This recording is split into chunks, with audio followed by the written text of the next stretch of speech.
Hello दोस्तों, welcome back my YouTube channel M competitive classes. आज मैं आप लोगों के लिए एक महत्वपूर्ण सेशन करवाने जा रहा हूं, जिसके तहत आज हम लोग इस्लाम धर्म तथा भारत पर अरबों का आक्रमण पूरा कंप्लीट करने वाले हैं। और जो मैं आज करवाऊंगा वो मेरे द्वारा बनाए गए हैंड रिटन नोट्स है। अगर आपको वीडियो अच्छा लगे तो शेयर और सब्सक्राइब करके सपोर्ट कीजिएगा। आइए हम लोग वीडियो की तरफ बढ़ते हैं। दोस्त ज़रूर अच्छा लगेगा। चलिए हम लोग क्वेश्चन की तरफ बढ़ते हैं। सबसे पहले आज हम लोग इस्लाम धर्म के बारे में जानेंगे। इस्लाम धर्म देखिए आप लोग के सामने है। इस्लाम धर्म के संस्थापक कौन थे? सबसे पहले जो इंट्रोडक्शन होता है वो हम लोग कर लेते हैं। इस्लाम धर्म का संस्थापक जो थे हज़रत मोहम्मद साहब थे। जन्म इनका कब हुआ था? 570 ईस्वी। इस्लाम धर्म के संस्थापक हज़रत मोहम्मद साहब थे, जिनका जन्म 570 ईस्वी में हुआ था। जन्म स्थान कहाँ था? मक्का, जो कहाँ पड़ता है? अरब देश में। कहाँ है? अरब देश में। आगे बात करते हैं। मोहम्मद साहब के पिता का नाम, इनका कुछ फैमिली बैकग्राउंड जानते हैं। मोहम्मद साहब के पिता का नाम अब्दुल्ला था, जिनका संबंध कुरैशी परिवार से था। ये क्वेश्चन पूछा हुआ है। जिनका संबंध किस परिवार से था? कुरैशी परिवार से था। उनके पिता की मृत्यु उनके जन्म के कुछ ही दिन बाद हो गई थी। और मोहम्मद साहब के माता का नाम अमीना था। पिताजी का नाम अब्दुल्ला था, माताजी का नाम अमीना था, जिनकी मृत्यु मोहम्मद साहब के जन्म के 6 वर्ष बाद हो गया था। सबसे पहले उनके पिताजी की मृत्यु होती है और 6 साल बाद उनके माताजी का भी देहांत हो जाता है। मोहम्मद साहब का विवाह 25 वर्ष की अवस्था में, जब वे नौजवान थे 25 वर्ष के थे, उसी अवस्था में 40 वर्षीय खादिजा नामक एक विधवा के साथ हो जाता है। जो हज़रत मोहम्मद साहब का विवाह होता है, एक 40 वर्षीय विधवा रहती है जिनका नाम खादिजा रहता है, उनके साथ हो जाता है। क्वेश्चन अक्सर पूछता है कि हज़रत मोहम्मद साहब की पत्नी का नाम क्या था? तो क्या बताइएगा? खादिजा। क्या है? खादिजा। और वो 40 वर्षीय एक विधवा थी, जिनकी मृत्यु 619 ईस्वी में हो जाती है। जो उनकी पत्नी थी उनकी मृत्यु 619 ईस्वी में हो जाती है। मोहम्मद साहब की पुत्री का नाम फातिमा था। मोहम्मद साहब की पुत्री का नाम फातिमा तथा दामाद का नाम अली था। यानी फातिमा का जो हस्बैंड था, फातिमा के जो पति का नाम था वो अली था। आगे बढ़ते हैं। जो आगे चलकर मोहम्मद साहब का उत्तराधिकारी बने थे। आगे चलकर मोहम्मद साहब का उत्तराधिकारी उनके दामाद अली बने। और मोहम्मद साहब के उत्तराधिकारी जिस पद को प्राप्त करते थे उसको खलीफा कहा जाता था। उसको खलीफा कहा जाता था। यह पद इस्लाम जगत में बहुत ही शक्तिशाली एवं प्रतिष्ठित पद होता था। जो मोहम्मद साहब के उत्तराधिकारी होते थे वे खलीफा कहलाते थे। और खलीफा पद इस्लाम जगत में बहुत ही शक्तिशाली एवं प्रतिष्ठित पद है। परंतु 1924 ईस्वी में 1924 ईस्वी में तुर्की के शासक मुस्तफ़ा कमाल पाशा के द्वारा, हमेशा क्वेश्चन पूछता है, इस पद को समाप्त कर दिया गया। खलीफा पद को क्या कर दिया गया? समाप्त कर दिया गया। क्वेश्चन पूछता है खलीफा पद को किसके द्वारा समाप्त किया गया? तुर्की के शासक मुस्तफ़ा कमाल पाशा के द्वारा 1924 में समाप्त कर दिया गया। मोहम्मद साहब के पालन पोषण उनके चाचा अबू ने किया था। उनके चाचा थे, क्योंकि माताजी का देहांत हो गया था, पिताजी का देहांत हो गया था बचपन में। उनके चाचा अबू ने उनका लालन पालन पोषण किया था। इसलिए उनका जो जीवन था, बचपन था, काफ़ी गरीबी में बीता था। मोहम्मद साहब को 40 वर्ष की अवस्था में मक्का के हीरा नामक गुफा में संदेशवाहक जिब्राइल्स के द्वारा 30 दिनों तक साधना करने पर ज्ञान की प्राप्ति हुई थी। ध्यान दीजिएगा, समझने वाली सबसे इम्पोर्टेंट बात है कि मोहम्मद साहब को ज्ञान की प्राप्ति कितने वर्ष की अवस्था में होती है? 40 वर्ष की अवस्था में होती है। कौन से गुफा में होती है? तो हीरा नामक गुफा में होती है। क्वेश्चन पूछा जाता है किस गुफा में होती है ज्ञान की प्राप्ति? तो हीरा नामक गुफा में होता है। कहाँ में होता है? तो मक्का में होता है। जन्म भी मक्का में हुआ था, ज्ञान की प्राप्ति भी मक्का में हुआ है और आगे बात करते हैं, जिस संदेशवाहक के द्वारा ज्ञान की प्राप्ति हुई थी उस संदेशवाहक का नाम क्या था? तो उस संदेशवाहक का नाम जिब्राइल था। उस देवदूत का नाम क्या था? जिब्राइल था। कितने दिनों के पश्चात? तो 30 दिनों के पश्चात उनको ज्ञान की प्राप्ति हुई थी। यह 30 दिन का महीना इस्लाम जगत में रमज़ान का महीना कहलाता है। यह 30 दिन का महीना रमज़ान का महीना कहलाता है। आगे बात करते हैं, मोहम्मद साहब ज्ञान प्राप्त करने के बाद अपना पहला उपदेश मक्का में लोगों को दिए जो मूर्ति पूजा के विरुद्ध था। क्वेश्चन बहुत ही इम्पोर्टेंट है। मोहम्मद साहब ज्ञान प्राप्त करने के बाद अपना सबसे पहला उपदेश कहाँ दिए थे? तो उन्होंने मक्का में दिया था, और जो दिया था वो मूर्ति पूजा के विरुद्ध था। उन्होंने मूर्ति पूजा का विरोध किया था, इसलिए अरब में उनका काफ़ी विरोध हुआ था। क्या हुआ था? काफ़ी विरोध हुआ था। परिणाम स्वरूप मोहम्मद साहब 24 दिसंबर 622 ईस्वी को, ये डेट है ना जो याद रखिएगा, बहुत बहुत पूछा जाने वाला क्वेश्चन है।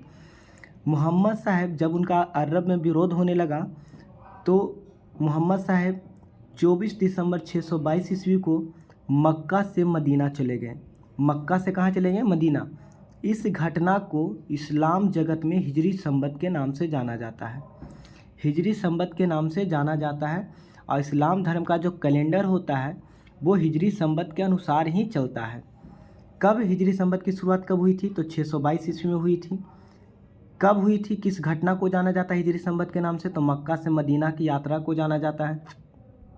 आगे बात करते हैं, मोहम्मद साहब की मृत्यु 632 ईस्वी में हो जाती है। मोहम्मद साहब की मृत्यु 632 ईस्वी में मदीना में ही हो जाती है। मदीना में हो गया और उनको दफना दिया गया, और उनको मदीना में ही दफना दिया गया। आगे बात करते हैं, मोहम्मद साहब मूर्ति पूजा को बुध परस्त कहते थे। मोहम्मद साहब मूर्ति पूजा को बुध परस्त कहते थे। उनके अनुसार मूर्ति पूजा निरर्थक था, मतलब मूर्ति पूजा का कोई अर्थ ही नहीं था। इसलिए इस्लाम धर्म में मूर्ति पूजा का सख्त विरोध होता रहा है। मूर्ति पूजा का सख्त विरोध होता रहा है। मक्का और मदीना दोनों अरब देश में ही पड़ता है, दोनों खाड़ी देश में ही पड़ता है। विश्व का सबसे पहला धर्म कौन सा धर्म था? सनातन धर्म था। विश्व का सबसे पहला धर्म सनातन धर्म। इस्लाम धर्म में सबसे पवित्र ग्रंथ कौन सा है? इस्लाम धर्म का जो सबसे पवित्र ग्रंथ है वो कौन सा है? कुरान है। कौन सा ग्रंथ है? कुरान है। आगे बात करते हैं, जैसे हिंदू धर्म में सबसे पवित्र महाभारत, रामायण ये सब है, उसी तरीके से इस्लाम धर्म में सबसे पवित्र ग्रंथ कुरान है, जो अरबी भाषा में संप्रेषित है। किस भाषा में? अरबी भाषा में। मोहम्मद साहब की जब मृत्यु हो जाती है तो उसके बाद इस्लाम धर्म दो वर्गों में विभाजित हो जाता है। पहला शिया और दूसरा सुन्नी। शिया और सुन्नी में शिया किसे कहते हैं, सुन्नी किसे कहते हैं जानते हैं? शिया किसे कहते हैं? शिया संप्रदाय के लोग अपनी अंतिम पैगंबर मोहम्मद साहब को मानते थे। यानी जो इस्लाम धर्म में जो वैसे लोग जो शिया को मानते थे, शिया संप्रदाय को अपनाए थे, वो मोहम्मद साहब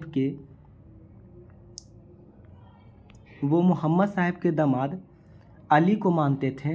उनका मानना था कि अली मोहम्मद साहब के न्याय सम्मत उत्तराधिकारी हैं, इसलिए अंतिम पैगंबर का दर्जा अली को मिलना चाहिए। शिया संप्रदाय के लोग अली के द्वारा बताए गए उपदेश तथा कार्यों को मानते थे। यानी जो शिया संप्रदाय के लोग थे वो मोहम्मद साहब को अपना आदर्श नहीं मान करके वो उनके दामाद अली को अपना अंतिम पैगंबर मानते थे, उनको दर्जा देते थे और उनके द्वारा बताए गए उपदेश तथा कार्यों को मानते थे। आगे बात करते हैं सुन्नी। सुन्नी कौन था? तो सुन्नी संप्रदाय के लोग सुन्ना में विश्वास रखते थे। सुन्नी शब्द का तात्पर्य मोहम्मद साहब के द्वारा बताए गए कार्यों तथा उपदेशों से है। सुन्नी संप्रदाय के लोग मोहम्मद साहब के द्वारा जो बताए गए उपदेश तथा कार्य था उसको मानते थे और मोहम्मद साहब को अपना अंतिम पैगंबर मानते थे तथा उनके द्वारा बताए गए कार्य, उपदेश तथा शिक्षाओं को अपना आदर्श मानते थे। मोहम्मद साहब ने मुसलमानों के लिए 5 पालन करने का अनिवार्य बताया था। मोहम्मद साहब मुसलमान को 5 शिक्षा दिए थे, उनको पालन करना अनिवार्य बताया था। पहला, कलमा पढ़ना। इस्लाम धर्म में कलमा पढ़ा जाता है जिसको श्लोक पढ़ना कहते हैं। 5 वक्त का नमाज अदा करना, रोज़ा रखना, ये सब 5 जो शिक्षा है मोहम्मद साहब के द्वारा, पहला कलमा पढ़ना, 5 वक्त का नमाज अदा करना, रोज़ा रखना, हज करना, ज़कात निकालना। आगे बात करते हैं, भारत में शिया समुदाय की सबसे अधिक आबादी महाराष्ट्र में है। शिया संप्रदाय की सबसे अधिक आबादी महाराष्ट्र में है। सुन्नी, भारत में सुन्नी का जो परसेंटेज है 96% है और शिया संप्रदाय के लोगों का 4% है। आगे बात करते हैं, इस्लाम धर्म के अनुयायी मुस्लिम लोग अपने सबसे पवित्र स्थल काबा की ओर मुख करके नमाज पढ़ते हैं। काबा की ओर मुख करके नमाज पढ़ते हैं। जितने भी इस्लाम धर्म के लोग हैं और वो अपने सबसे पवित्र स्थल काबा की ओर मुख करके नमाज पढ़ते हैं। काबा की ओर की दिशा को किबला कहा जाता है। काबा की ओर की दिशा को क्या कहा जाता है? किबला कहा जाता है इस्लाम धर्म में। आगे बात करते हैं, भारतीय मुसलमान पश्चिम दिशा की ओर, किस दिशा की ओर? पश्चिम दिशा की ओर मुख करके नमाज पढ़ते हैं, क्योंकि जो मुसलमानों का सबसे पवित्र स्थल काबा है भारत के पश्चिम दिशा की ओर पड़ता है। आगे बात करते हैं, मोहम्मद साहब के जन्म दिवस के शुभ अवसर पर एक त्यौहार मनाया जाता है जिसे इस्लाम धर्म में ईद-ए-मिलाद-उन-नबी के नाम से जाना जाता है। ईद-ए-मिलाद-उन-नबी के नाम से जाना जाता है। खलीफा शब्द का तात्पर्य प्रतिनिधि होता है, परंतु मोहम्मद साहब की मृत्यु के बाद सबसे महत्वपूर्ण एवं प्रतिष्ठित पद खलीफा माने जाने लगा। इसलिए खलीफा को मोहम्मद साहब का उत्तराधिकारी भी कहा जाता था। मोहम्मद साहब का उत्तराधिकारी कहा जाता था। जो भी खलीफा है वो मोहम्मद साहब का उत्तराधिकारी अपने आप को मानता था। आगे बात करते हैं, महत्वपूर्ण खलीफा पद 632 ईस्वी से 661 ईस्वी तक रहा, जो इस प्रकार है। सबसे पहले अबू बकर 632 से 634 ईस्वी तक खलीफा रहा। उसके बाद उमर बना 634 से 644 ईस्वी तक। उसके बाद उस्मान 644 से 656 ईस्वी तक। उसके बाद अली 656 से 661 ईस्वी तक। आगे बात करते हैं, अली की मृत्यु 661 ईस्वी में हो जाती है एवं उनके पुत्र हसन एवं हुसैन की हत्या 680 ईस्वी में कर दी जाती है इराक के करबला नामक स्थान पर। इराक के करबला नामक स्थान पे अली के पुत्र हसन एवं हुसैन की हत्या 680 ईस्वी में कर दिया जाता है। इस मृत्यु के कारण शिया संप्रदाय के लोग मातम के रूप में मनाते हैं। शिया संप्रदाय के लोग मातम के रूप में मनाते हैं। सबसे ज़्यादा शिया संप्रदाय के लोग इराक एवं ईरान में रहते हैं। सबसे ज़्यादा शिया संप्रदाय के लोग इराक एवं ईरान में रहते हैं। विश्व का सबसे बड़ा मुस्लिम देश इंडोनेशिया है। विश्व का सबसे बड़ा मुस्लिम देश इंडोनेशिया है। इंडोनेशिया को द्वीपों का देश कहते हैं। याद रखिएगा, सबसे इम्पोर्टेंट क्वेश्चन, इब्न इसाक इस नाम को ना याद रखिएगा। सर्वप्रथम मोहम्मद साहब के जीवन चरित्र को लिखा था। सर्वप्रथम मोहम्मद साहब के जीवन चरित्र को लिखने वाला व्यक्ति कौन था? इब्न इसाक। भारत में नेक्स्ट आगे बढ़ते हैं, भारत में सर्वप्रथम इस्लाम जगत का आगमन अरबों के जरिए हुआ था। भारत में सर्वप्रथम इस्लाम जगत का आगमन अरबों के जरिए हुआ था। 712 ईस्वी में अरबों ने सिंध पर विजय प्राप्त की थी और सबसे पहले भारत के इसी राज्य में इस्लाम धर्म का एक महत्वपूर्ण केंद्र बना था। आगे बढ़ते हैं, देखिएगा, भारत पर अरबों का आक्रमण से पहले हम लोग को इस्लाम धर्म के बारे में जानना ज़रूरी था, क्योंकि इस्लाम का आगमन भारत में अरबों के जरिए हुआ था। इसलिए हम लोग सबसे पहले इस्लाम धर्म के बारे में पढ़ें। और अब हम लोग आगे बढ़ते हैं, भारत पर अरबों का आक्रमण भारत पर अरबों का आक्रमण बहुत ही इंपॉर्टेंट चैप्टर है, ध्यान दीजिएगा। ईरान इस्लाम धर्म का एक प्रभुत्व संपन्न देश था। इराक जो था इस्लाम धर्म का एक प्रभुत्व संपन्न देश था, जिसका खलीफा वालिद, खलीफा कौन था? वालिद, एवं शासक कौन था? अल हजाज। खलीफा वालिद एवं शासक अल हजाज था। अल हजाज ने अपना एक जहाज़ समुद्री मार्ग के द्वारा श्रीलंका भेजा था। श्रीलंका को पहले सिंघल द्वीप या सिलोन द्वीप के नाम से जाना जाता था। श्रीलंका को पहले सिंघल द्वीप या सिलोन द्वीप के नाम से भी जाना जाता था। उस जहाज़ में सारे प्रीतिहीन युक्तियाँ एवं काफ़ी मात्रा में धन संपत्ति था। उसी जहाज़ में सारे प्रीतिहीन युक्ति एवं काफ़ी मात्रा में धन संपत्ति था। यह जहाज़ श्रीलंका इस्लाम धर्म का प्रचार प्रसार करने के उद्देश्य से जा रहा था। होता क्या है, वह जहाज़ जैसे ही सिंध क्षेत्र के देवल नामक बंदरगाह के समीप पहुंचता है, वह जहाज़ जैसे ही सिंध क्षेत्र के देवल बंदरगाह के समीप पहुंचता है, कुछ डाकुओं के द्वारा इस जहाज़ को लूट लिया जाता है और व्यक्ति को बंदी बना लिया जाता है। होता क्या है, जहाज़ लूटने की सूचना से अल हजाज जो वहाँ का शासक था काफ़ी दुखी एवं नाराज़ हो जाता है। उसने सिंध के शासक दाहिर को एक संदेश भेजा देता है। उसने सिंध के शासक दाहिर को अपना एक संदेश भेजता है और बोलता है कि डाकुओं को नियंत्रण में रखो एवं मेरे द्वारा लूटे हुए धन के बदले मुआवजा दो। मतलब जो लूटा गया धन था उसके बदले में मुआवजा दो, और जिस डाकुओं के द्वारा लूटा गया था उस डाकुओं पर अपना नियंत्रण रखो। परंतु सिंध के शासक दाहिर ने अपनी असमर्थता प्रकट करते हुए बोला कि डाकुओं पर मेरा कोई नियंत्रण नहीं है और मैं न ही आपको हरजाना भेज सकता हूँ। अल हजाज दाहिर का उत्तर सुनकर काफ़ी क्रोधित होता है और सिंध पर आक्रमण करने के लिए अपना भतीजा एवं दामाद मोहम्मद बिन कासिम को निर्देश देता है। देखिए, मोहम्मद बिन कासिम को निर्देश देता है। मोहम्मद बिन कासिम उस समय मात्र 17 वर्ष का था। 17 वर्ष का था। उसने 711 ईस्वी में सिंध के विरुद्ध अभियान शुरू किया, 711 ईस्वी में, और स्थल मार्ग के द्वारा मकरान तट से होते हुए 1 लाख सेना के साथ आक्रमण किया, चल दिया वहाँ से। 1 साल के पश्चात मोहम्मद बिन कासिम 712 ईस्वी में सिंध पर आक्रमण कर दाहिर को पराजित करके सिंध पर विजय प्राप्त कर लेता है।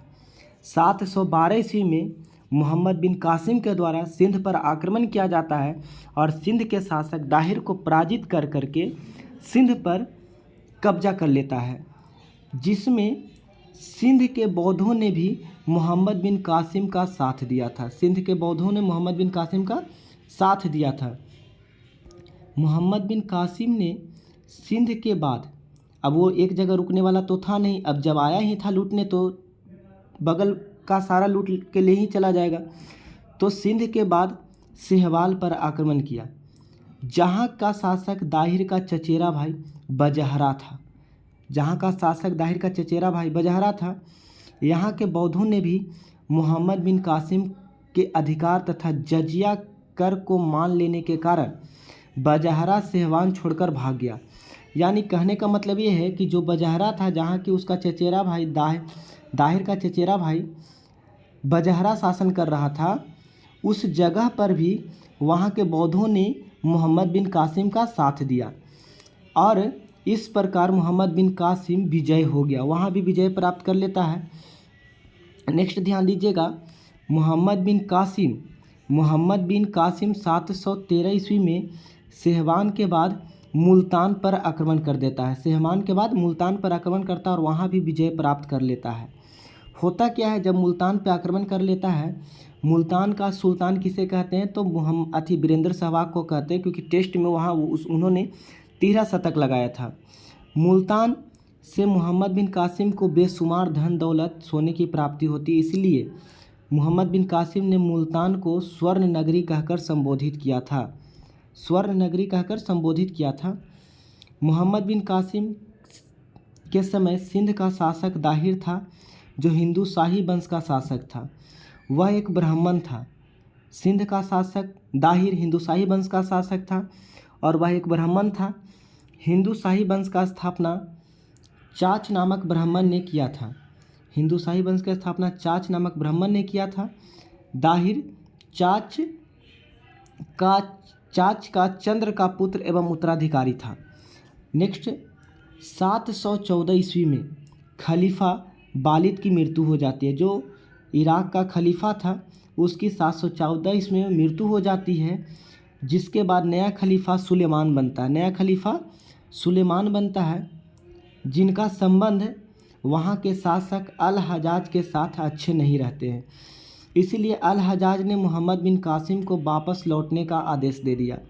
मोहम्मद बिन कासिम 715 ईस्वी में सिंध का राज्यपाल मोहम्मद जुनैद को नियुक्त करके इराक लौट गया। इस प्रकार भारत पर आक्रमण करने वाला प्रथम मुस्लिम शासक मोहम्मद बिन कासिम था तथा भारत पर जजिया कर लगाने वाला प्रथम शासक भी मोहम्मद बिन कासिम था। याद रखिएगा, बहुत इंपॉर्टेंट क्वेश्चन है। भारत पर जजिया कर लगाने वाला भी प्रथम शासक मोहम्मद बिन कासिम था, लेकिन भारत में ब्राह्मणों पर भी जजिया कर लगाने वाला पहला शासक फिरोज शाह तुगलक था, FST था। आगे बात करते हैं। भारत पर अरब वासियों का मुख्य उद्देश्य धन दौलत लूटना तथा इस्लाम धर्म का प्रचार प्रसार करना था। आज हम लोग दोस्त यहाँ तक करते हैं। इसके बाद मोहम्मद गजनवी, मोहम्मद गौरी, दिल्ली सल्तनत सारा कंप्लीट कर लेंगे इसके बाद का वीडियो में। अगर आपको मेरा नोट्स अच्छा लगे तो आप लोग शेयर कीजिए, सपोर्ट कीजिए। थैंक यू सो मच देखने के लिए, सपोर्ट करने के लिए बहुत बहुत धन्यवाद।